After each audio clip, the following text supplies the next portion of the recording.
tlesta l-proġett ta' riġenerazzjoni tad-daħla tal-Isla u r-restawr ta' Swar ta' San Michele.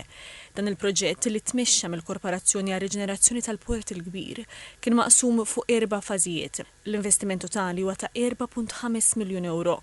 Matul dawn il-fażijiet saru bosta xogħlijiet ta' restawr fosthom fuq id-daħla u s-swar tal-Forti San Michele, l-arloġġ ikoniku, il-gardjola u l-pavimentari ta' Pjazza Mitrovic.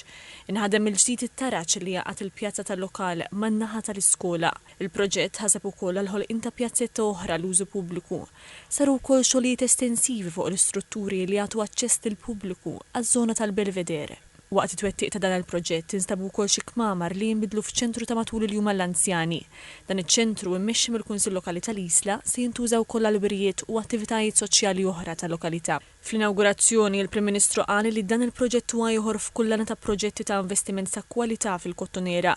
Sostna li l-Viżjoni Malta 2025 titkellem dwar pajjiż ispirat mill-wirt storiku u mmexxi mill-progress li jippromovi kwalità ta' ħajja b'saħħitha għal kulħadd. Għalli l-Kunsilli Lokali jibqa' jkollhom ir-rwol ċentrali sabiex jitwettqu proġetti bħal dawn. Dr. Abela spjega li dan huwa proġett bris il-komunità fil-Port il-Kbir li fil-passat qalet fuq rasa, iżda li llum hija kalamita l-investiment ta' kwalità.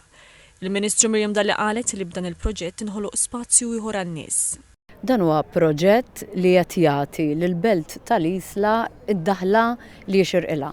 Il-Belt tal-Isla tagħmel parti mill-Bliet tal-Kottonera fejn għandek storja rikka u kulturali b'saħħitha ħafna u illum il-ġurnata issanna daħla li hija aċċessibbli għan-nies li hija rrestawrata u nemmen li tista' tkun il-qalba tal-komunità Senglejana. Esprimit ruħa konvinta li b'dan il-proġett il-lokalità tal-Isla se tingħata l-ħajja bl-attività, il-kultura u l-għaqda. Fakret li ftit ta' xurilu nfetħet il-Pjazza tal-Kalkara, il-ġnien Villa Portelli, ġnien fuq il-Glazis u ġnien Iċkejken Zjam.